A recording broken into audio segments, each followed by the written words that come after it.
Fala pessoal, tudo bem? Sejam muito bem-vindos aí ao canal mais uma vez e um convidado especialíssimo, Frank Abubaquir. Ele é presidente do Conselho de Administração da Unipar Carbocloro. Gentilmente aceitou nosso convite de vir aqui conversar com a gente da Levante, comentar um pouquinho, né, sobre Unipar, mercado. E Frank, passo a bola para você. Se quiser se apresentar, quem que é o Frank Abubaquir? Fica à vontade. Obrigado pelo tempo e pela gentileza de vir conversar com a gente mais uma vez. Henrico, eu que agradeço mais uma vez a oportunidade de estar conversando com vocês, sempre um prazer, inclusive da gente poder um pouquinho antes da entrevista falar também um pouco da vida, né, de como estamos indo. Boa tarde a todos. Meu nome é Frank, como o Henrico já disse, eu sou presidente do conselho da Unipar, acionista controlador, que é uma empresa que atualmente fabrica cloro e soda PVC, são nossos principais produtos aí no segmento de químico e petroquímico, portanto de capital intensivo. Acho que teu público é um público conhecedor, não precisa mais do que isso, né, Henrique? Acho que aí você me dá os Olha, Frank, concretos agora como que você você precisa. deve saber, presidente do conselho está vendo o que pessoa física está vindo para a bolsa, estão aprendendo muito, mas sempre chegam pessoas novas, né, que não conhecem ainda o que é a Unipar e o que faz exatamente o presidente do conselho de administração de uma companhia SA aberta. Frank, dá mais detalhes aí para esse público que está chegando agora. Tá bom, então, cloros e soda, vamos dizer que são 2 produtos químicos que, entram na produção de uma série de outras, atividades industriais, né. A soda, por exemplo, entra em indústria de alimentos, indústria de petróleo, indústria petroquímica, indústria siderúrgica, indústria de papel. Ela é um B2B, então é business to business, o consumidor final não nos enxerga, né.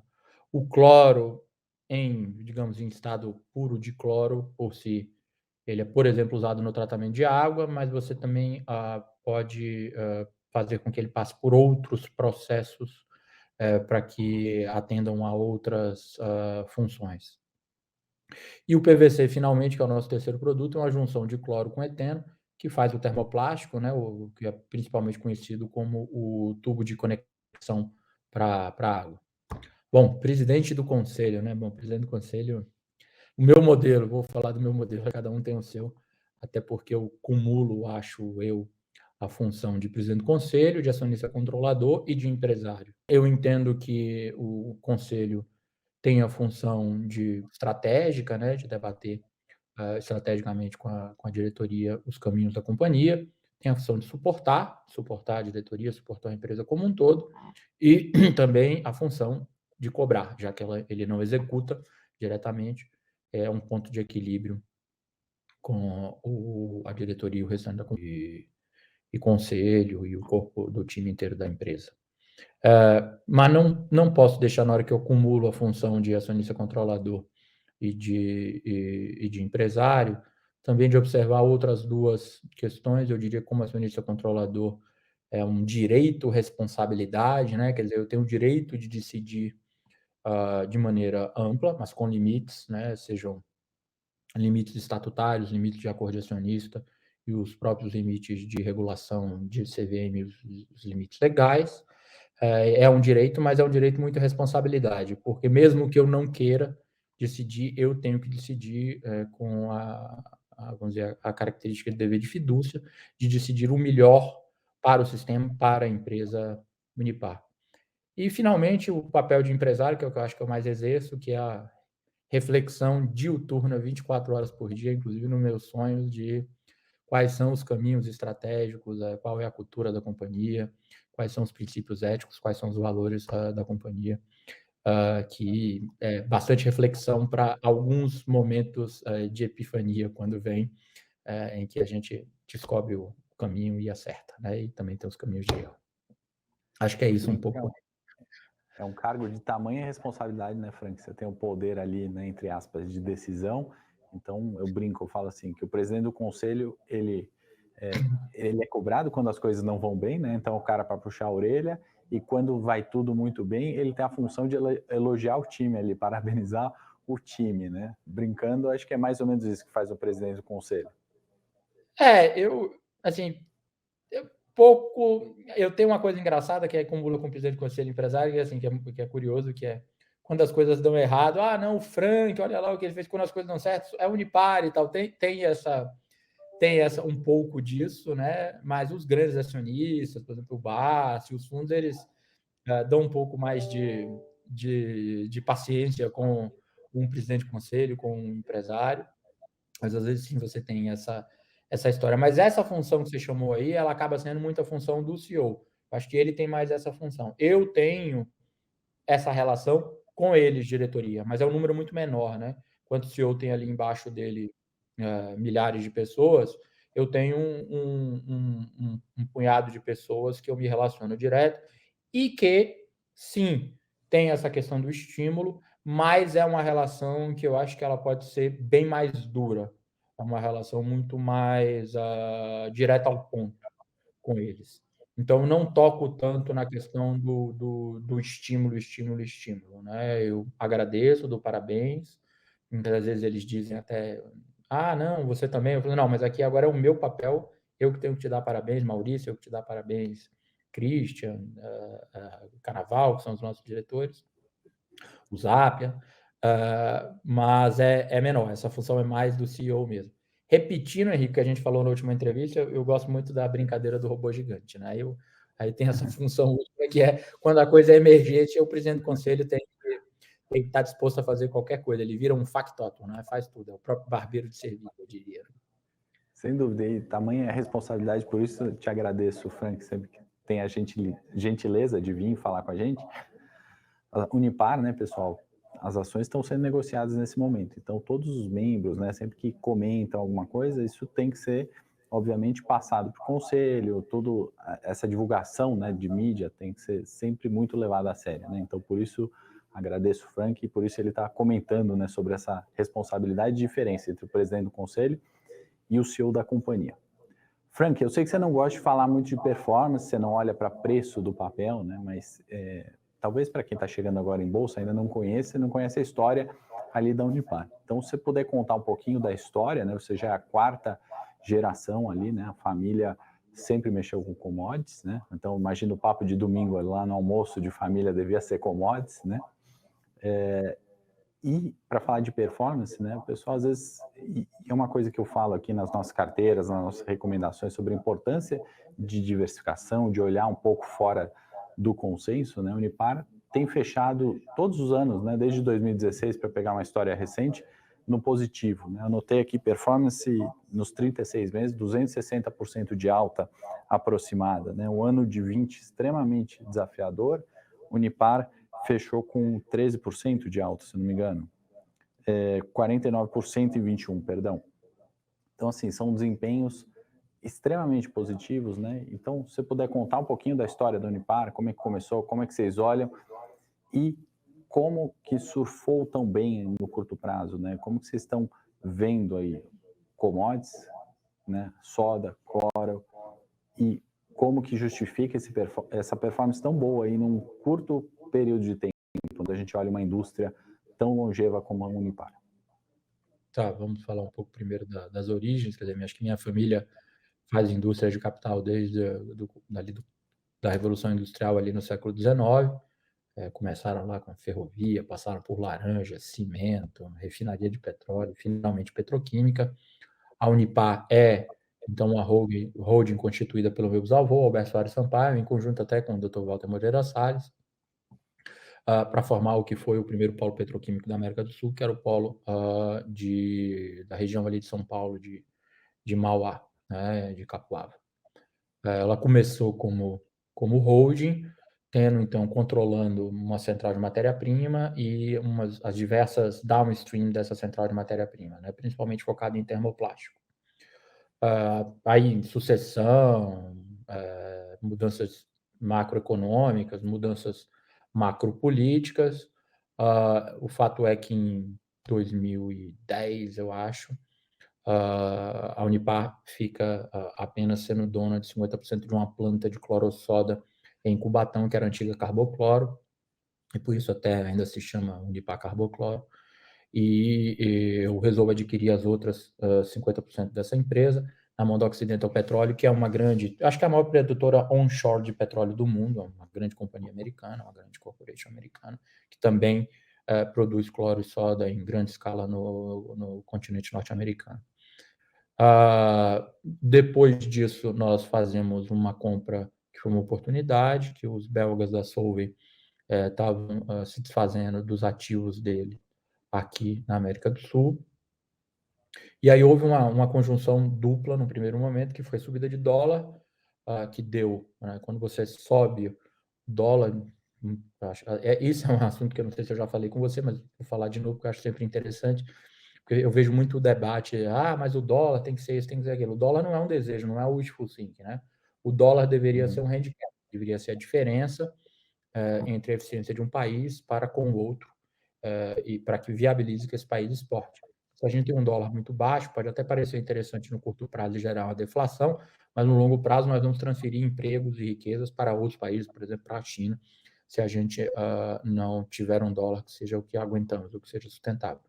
Então, aí saímos ali no determinado momento de um dólar de 1,7 para chegando mais perto dos 3. Isso começou, então, a impulsionar e possibilitar melhores resultados e menos importação e aumentar a capacidade produtiva das fábricas, junto, claro, com um dever de casa do time que fez de gestão ali, de sintonia e de eficiência. E compramos a Solvay numa oportunidade em que, como eles são muito grandes e estavam gerindo aquilo de uma distância, quando a gente pegamos as fábricas para que nós fizéssemos a gestão, tinha uma série de ganhos, tanto de quick wins, quanto de ganhos estruturantes, como, por exemplo, contratos de energia, e isso fez, então, com que os resultados estourassem. Em paralelo a isso, havia uma resolução da sucessão da minha família, que eram minha mãe e mais 4 irmãos, e eu fui pacificando isso à medida do tempo, em paralelo com essas aquisições e com essa modificação na gestão e no portfólio. Isso também trouxe eficiência, isso também trouxe, digamos, no mínimo, um direcionamento único, né? Você não ficar com tanto tempo discutindo políticas ou discutindo para tomar atitude, e isso fez, então, com que a empresa começasse a trazer resultados e um reconhecimento automático.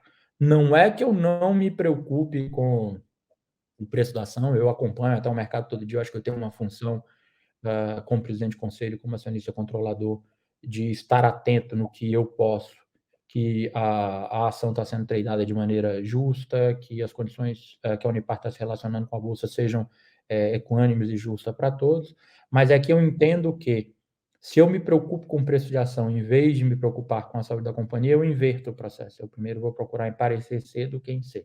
No entanto, se eu faço o contrário, né, vai ser consequência natural que a ação se valorize, que é o que aconteceu nos últimos anos. E para colocar um outro fator relevante para o que aconteceu agora e falar um pouco sobre a não previsão, que eu não vou fazer, até porque eu não acredito no modelo de prever preço de commodity, né? Eu acho que são sempre chutes. A gente pode voltar nesse assunto, Frank. Uma vez a gente já falou, né, sobre previsão do ciclo de commodity, é um bom ponto também. Desculpa te cortar. Não, que é isso, bobagem.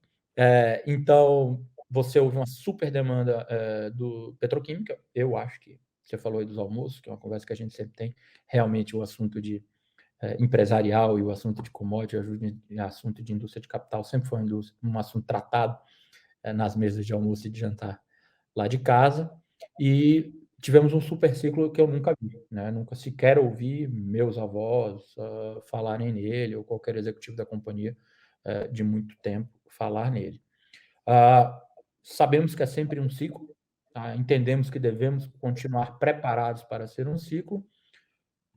Qual é o pico do ciclo? Quando é que o ciclo piora ou melhora nas margens? Confesso que eu nunca vi ninguém acertar.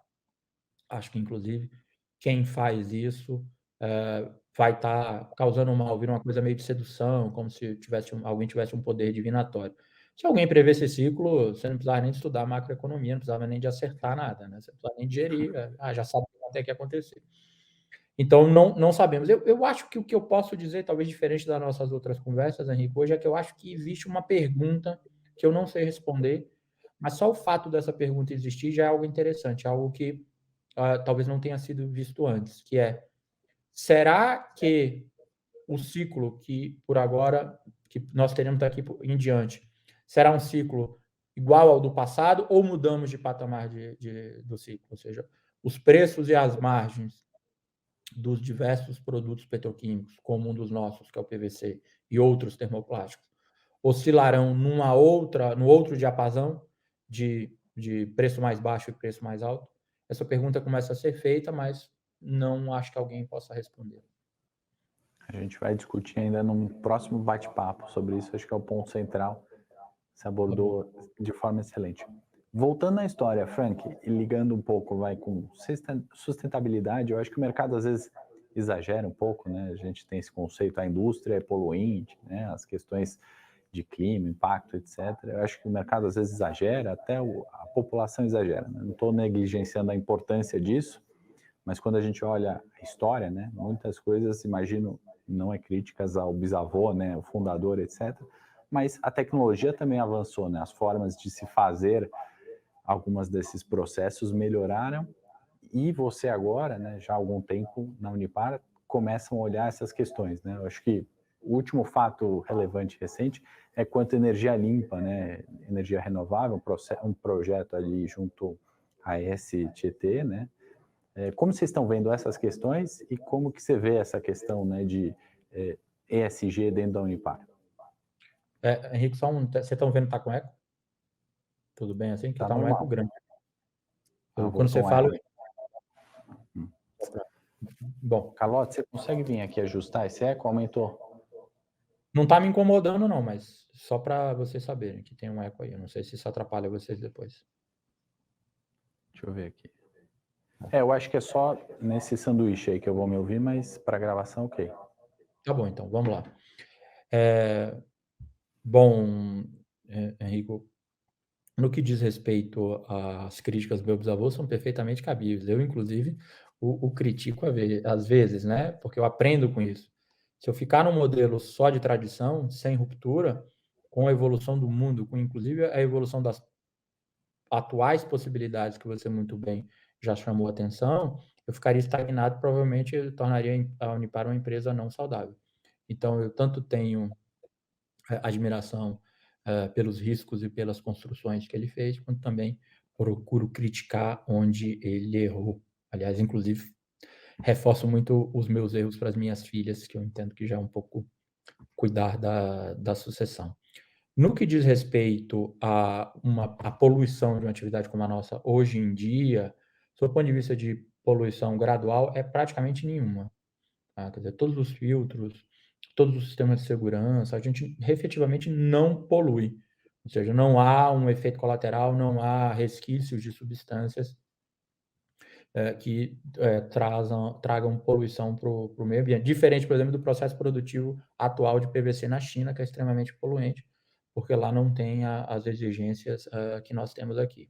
Agora, claro, por exemplo, no que diz respeito à matriz energética, dependendo de como vier a energia, sim, se você produz energia carvão, é diferente que você produz energia eólica, e a gente está tentando atender isso com uma possibilidade nova. Não podia imaginar na época do meu bisavô que havia a possibilidade de energia eólica ou solar nessa quantidade para sustentar um processo produtivo que demanda tanta energia quanto o nosso. Então, na medida em que a gente vai podendo, com as novas tecnologias e com as novas demandas, tornar ainda mais saudável o processo produtivo, tornar ainda mais sustentável, nós fazendo. Lembrando que a Unipar tem um histórico muito interessante disso, talvez pelas próprias relações com os americanos e com os europeus que sempre tivemos. Um índice de acidente, de poluição nossa é muito baixo desde a década de 70, de 60, 70, né? Finalzinho de 60, começo de 70. Então, sempre foi um ponto de atenção, claro que para os padrões de cada época, né? Não adianta eu pegar a ética de hoje e querer aplicar em 1970, ou a ética de hoje, a possibilidade de sustentabilidade de hoje, querer aplicar em 1960. Mas sempre foi um ponto de atenção, sempre foi algo que se cuidou, e hoje é cuidado. Agora, não cuidado, eu não acho que haja um exagero. O que eu acho que há é que em determinados momentos se descola, não é? O que se diz que é sustentável, o que se diz que é um ato de sustentabilidade, com o real. Então, são duas preocupações lá. Primeiro, questões de ESG são questões de ponto de partida, são valores. Não é algo para eu ver ou para eu ir averiguar no meio do caminho. É algo que tem que ser desde o primeiro momento, senão sequer vale a pena ser feito. E o outro ponto é que seja verdadeiro, ou seja, a gente vai se colocar numa missão ou vai fazer um discurso sobre algo daquilo que seja real, que seja efetivamente construtivo nesse sentido e que seja executável, né? Não ficar apenas fazendo um discurso que a gente não possa executar ou que seja meramente um sofisma, uma narrativa descolada da realidade, né? Para, digamos assim, eu tenho brincado bastante com aquele filme Zoolander, não sei se você lembra do filme do cara que faz poses. Então, para a gente, ninguém, não queremos ser Zoolander, né? Se ser Zoolander em cima de um desfile, lá, a consequência vai ser que um desfile não seja muito agradável. Mas ser Zoolander dentro de uma indústria química e petroquímica, você pode ter um acidente muito sério, nós não podemos ser isso, nós temos que ser de verdade, sermos responsáveis de verdade. Com certeza, exagero nesse sentido, né? Às vezes algumas empresas acabam divulgando algo que não é sustentável, outras são penalizadas, né, fazendo projetos interessantes, né? Quando a gente fala de Unipar, a gente tem a parte relacionada à vida, né? Você tem uma passagem em algum momento que a gente falou sobre aquela questão do o banho ser um luxo, né? Até poucos anos atrás, né, na nossa história, se morria, né, por falta de higiene, né? Então faz essas considerações e também, né, se ainda não ficou claro, para a gente ter água potável ou para ter água limpa na nossa torneira, né, isso está totalmente relacionado à sobrevivência ou evolução da gente, acho, como ser humano, etc. Unipar passa por ali, né, Frank? Se não ficou claro ainda no nosso papo, eu gostaria de reforçar essa importância da Unipar, né? Tem projetos ESG, mas também tem projetos do próprio negócio, né? Tão importantes para a gente como civilização moderna.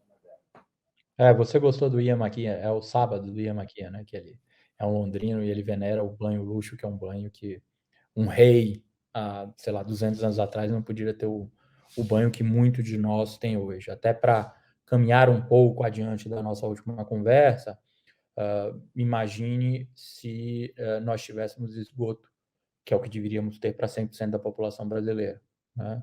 A Unipar seria maior, porque ela teria mais mercado, e nós daríamos dignidade para um maior número de pessoas. Então, é importante que existam empresas químicas e petroquímicas e que elas sejam valorizadas na proporção merecida, porque elas é o que garante não só água potável, como o tratamento de esgoto. Então, para se ter saneamento, para que as pessoas em vulnerabilidade, em pobreza, aí eu acho que hoje são em torno de 50% dos lares brasileiros, que é um absurdo, imagine, sei lá, 100 milhões de pessoas não têm esgoto, não têm saneamento básico, e vejo muitas vezes a gente com preocupações e indignação com outras questões que não são tão sérias quanto essa.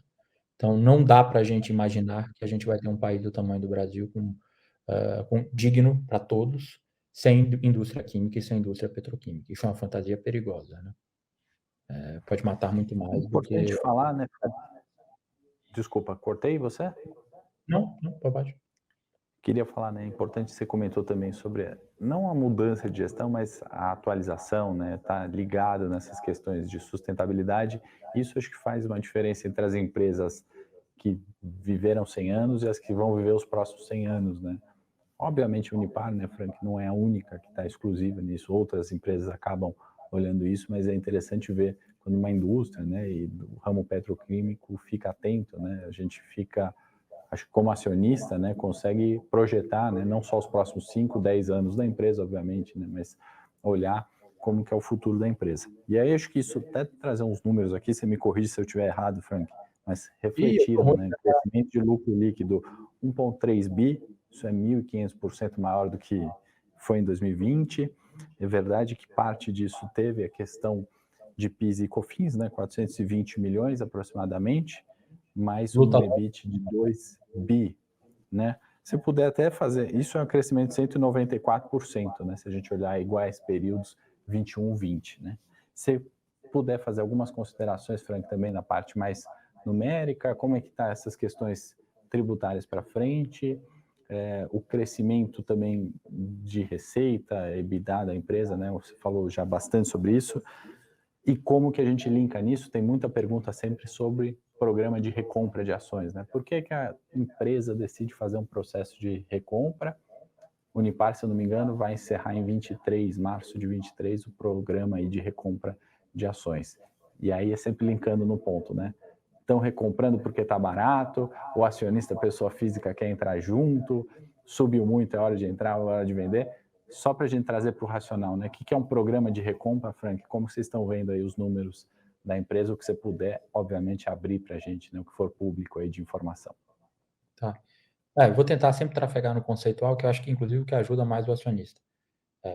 Se eu fosse olhar os números de Unipar, agora como acionista, a primeira coisa que eu faria era tirar o que é operacional do que o que é não recorrente. Como você já citou um dos casos, essa loucura do que é o sistema tributário brasileiro, né? Ele praticamente vive em função de si mesmo. Imagine se nós tivéssemos um sistema tributário mais simples, talvez até pudéssemos aumentar o percentual de tributo, porque o que a gente desperdiça de dinheiro com a regulagem que nós temos que fazer de nós mesmos, a verificação que nós temos que fazer de nós mesmos para saber se o tributo está sendo pago de maneira correta, já salvaria aí um bocado de dinheiro para alimentar um bocado de gente e construir muito esgoto.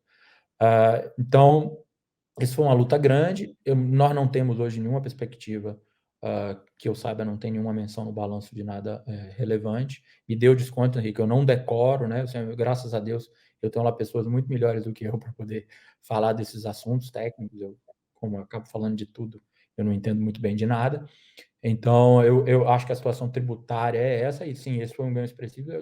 Eu acho que essa ação demorou, acho que 10 anos. Alguns dos nossos colegas, ou seja, outros produtores de químicos e petroquímicos, vieram ao longo dos anos já se apropriando desse resultado, e quando a decisão foi favorável, a gente se apropriou todo dele neste ano. Tem um outro que eu me lembro de cabeça, que também foi representativo, que foi o acordo com a Solvay, que foi no finalzinho do ano, se eu não me engano, foi algo em torno de 80 milhões de dólares. Então, eu acho que o acionista tem que tirar, ele tem que expurgar, não é, aquilo que não é operacional, para não achar e até nem demandar da empresa que aquilo vai se repetir todo ano. Né? O outro ponto que eu faria era tentar perceber qual é, vamos dizer, o range, o diapasão do ciclo, né? E dentro de uma razoabilidade, porque de verdade ninguém consegue prever isso. É claro que também a gente procura sempre trazer surpresa, boa parte do meu esforço, do meu trabalho é esse, e também do time da Unipar, que é quais serão os novos negócios, quais serão os novos passos em que a gente poderá trazer a surpresa de um crescimento ou de um melhor número, seja num crescimento de uma aquisição, seja de um crescimento de um greenfield, né, uma planta nova, uma expansão de uma das fábricas que já temos, ou algum tipo de eficiência, né? Ajuste fino, melhor compra de matéria-prima, maquinário novo. Sempre estamos olhando tudo isso, e claro que isso é a surpresa, porque a gente não pode divulgar isso antes de acontecer, né? Então, tem que sempre também contar isso, e aí eu diria que a relação do acionista com a empresa e com o controlador eu acho que o que pode ser feito é um track record, né? Olhar como o cara, tentar entender a cabeça da companhia, tentar entender a cabeça do acionista controlador e ver se aquilo se encaixa dentro do modelo que você quer. Sob o ponto de vista de preço de ação, um assunto que eu não consigo falar, eu prefiro que você fale, é que eu não sei mesmo, é como olhar janelas de entrada e de saída em curto prazo. Eu não faço isso. Eu não faço isso nem na minha aplicação de dinheiro da minha conta pessoal. O pouquinho que eu tenho, que eu acho que trafega nisso, é o pouco que eu tenho nos fundos discricionários, né? Em que eu faço meramente uma avaliação de se o prestador de serviço está me trazendo resultado ou não. Então, quando eu olho a companhia, quando eu olho a recompra, eu nunca vou olhar numa janela de curto prazo. Eu sempre vou estar olhando numa janela de longo prazo mesmo. Né? Então, a recompra ela é construída e ela é aplicada, e a intenção é que todo ano se tenha a possibilidade de fazer recompra, e ela vai ser executada ou não, se for uma oportunidade para a empresa como um todo, para os stakeholders como um todo. Ou seja, se ela chega num valor em que vale a pena dar liquidez para quem quer sair, para o acionista que está querendo sair, e vale a pena para o acionista que está querendo ficar, que aquele preço traga um retorno ao longo do tempo. Sob o ponto de vista da perenidade da companhia, indo aqui para uma questão bem, eu diria, conceitual, vou até ser radical, que é não se imagine que uma empresa ela pode ser um sistema estático, né? Se eu tento me perpetuar a eternidade, eu começo a ter problema. É claro que eu acho que química e petroquímica ainda tem muitos séculos aí pela frente, mas há momentos em que você tem que se transformar de alguma maneira, né? Acho que um dos exemplos mais contados e mais falados de quem não se transformou, por exemplo, foi a Kodak, né? Que era, não sei se você pegou, Henrique, a Kodak, o que era. Você não pegou isso, né? Já pegou máquina digital, né? Pegou? Pegou? Então a Peguei, Kodak a era gente tem que revelar aqueles filmezinhos. Tinha 36 fotos o filme. Então você tem que estar ali atento de alguma maneira para a necessidade de transformação, e aí, quem sabe, até outra empresa, né? Uma das coisas curiosas que eu vejo na minha família é que a gente, apesar de estar 150 anos, eu diria, em fazendo indústria, até meu bisa, eu já vi em alguns momentos apelidarem ele do fabricante de fábricas, nunca houve essa coisa estática de necessariamente ser uma atividade e um nome. Então, a alma continua, o espírito continua, e você precisa dessa metamorfose para fazer a continuidade, né? Você precisa saber que todo e qualquer sistema vai ter uma finitude, e que aí sim você faz a sucessão. Não uma perpetuação quando você tenta, digamos, achar que a Kodak vai durar para sempre, né? Então, e você não precisa ser tão radical quanto uma ruptura tão grande quanto foi na Kodak. Às vezes é simplesmente, por exemplo, saber que a matriz energética tem que deixar de ser uma matriz energética baseada em carvão e passar a ser uma matriz energética baseada em energia solar ou eólica, que é sustentável, que é mais barata e é mais competitiva. Acho que é um pouco Parece isso. até simples ouvindo você falar assim, né, Frank? Essa mudança, né, não mudança, mas agregar energia limpa no seu ramo petroquímico, né, numa indústria que tem feito há tanto tempo, né, mas é fundamental.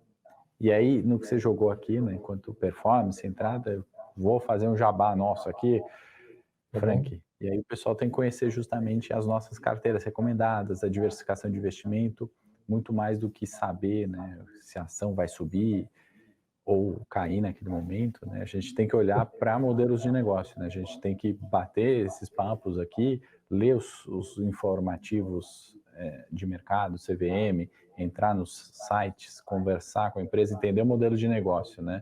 E saber se aquela companhia no longo prazo, né, vai valer mais, qualquer modelo de negócio, né? Mas não só o preço de ação. Então, muitas vezes a gente vê, e aí eu falo de novo, né, histerismo no mercado em avaliar extremamente bem uma empresa que começou agora num cenário extremamente positivo, né? E a gente vê um coronavírus tirando empresas do jogo, né? Quebrando fundos, etc, né? E a gente vê empresas que souberam e cresceram na crise. Para pegar esse gancho, Frank, eu acho muito legal você comentar um pouco, e aí a minha profissão me ajuda nisso, né? Eu posso conversar e ouvir essas experiências, aprendo e levo para pessoas isso, né? Como é que é gerenciar uma empresa do tamanho da Unipar num momento tão difícil quanto foi a Unipar, né? Todo mundo perdeu um amigo ou teve uma situação ali de não conseguiu ver a família, brigou com a esposa, se divorciou, né? Falo brincando, tive um amigo que aconteceu isso.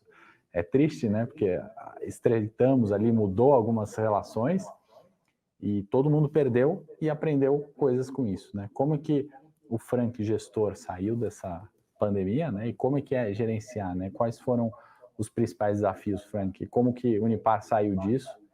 Pelos resultados, pelos números que eu tenho olhado aqui, muito mais forte, né?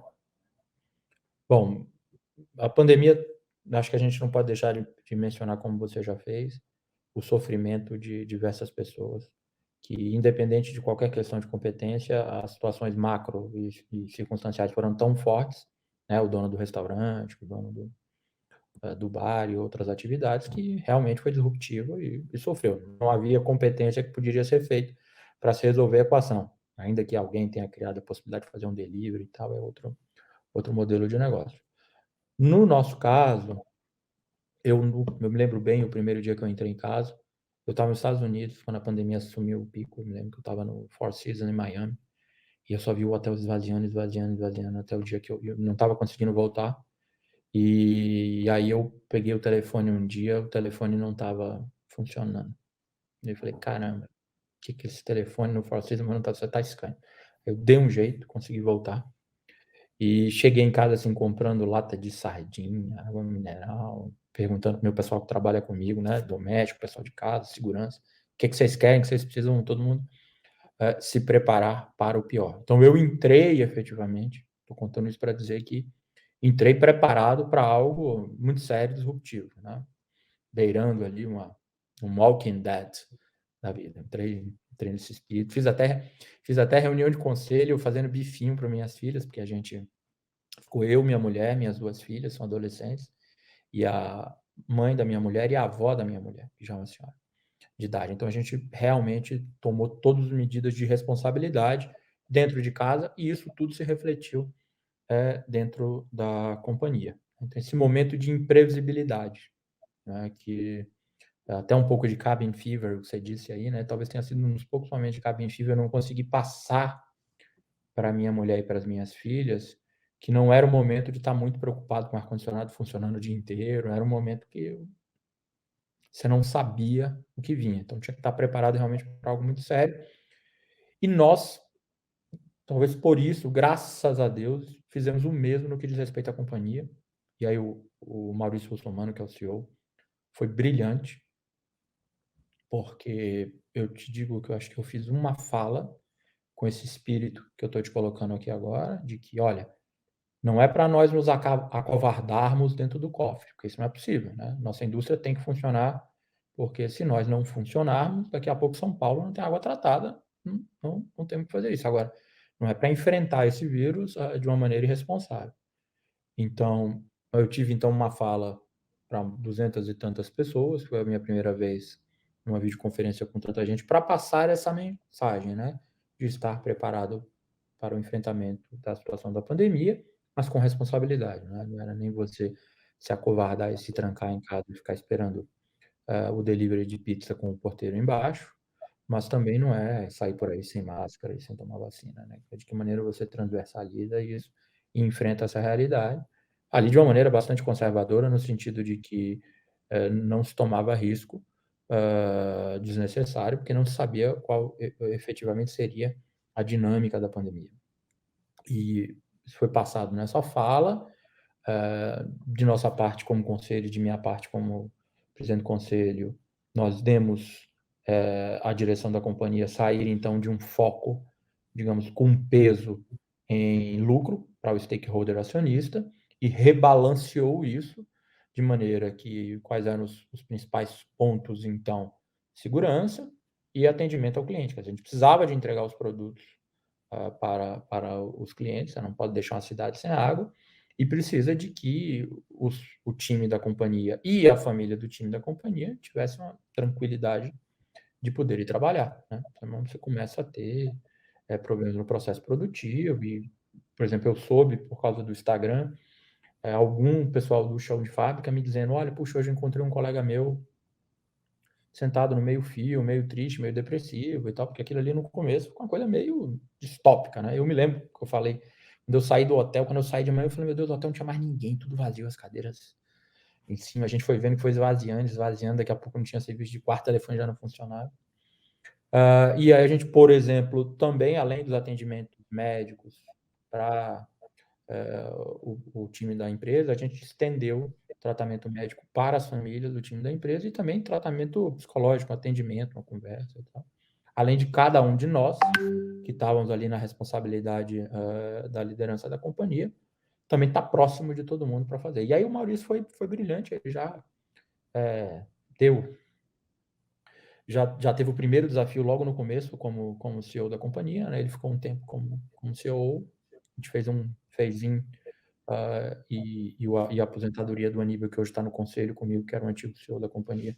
A gente fez uma coisa bem planejada, com tempo, devagar, e ele já de cara, assim que ele assume a presidência, ele teve esse desafio de tocar essa companhia em meio a esse estado de imprevisibilidade e confusão, e foi realmente brilhante, foi muito bem, porque comparativamente a gente conseguiu proteger todo mundo, a única infelicidade que tivemos na companhia não foi uma contaminação conosco, era uma pessoa que tinha uma situação já de fragilidade de saúde, que pegou através da mulher, porque ela nem foi trabalhar no primeiro dia, no mais, ninguém teve nenhuma consequência de fatalidade, uma consequência séria, e manter a empresa produzindo e ainda mais, ainda mantendo com eficiência, apesar dos gastos extras e dos investimentos extras que nós tivemos que fazer para garantir a segurança de todos, né?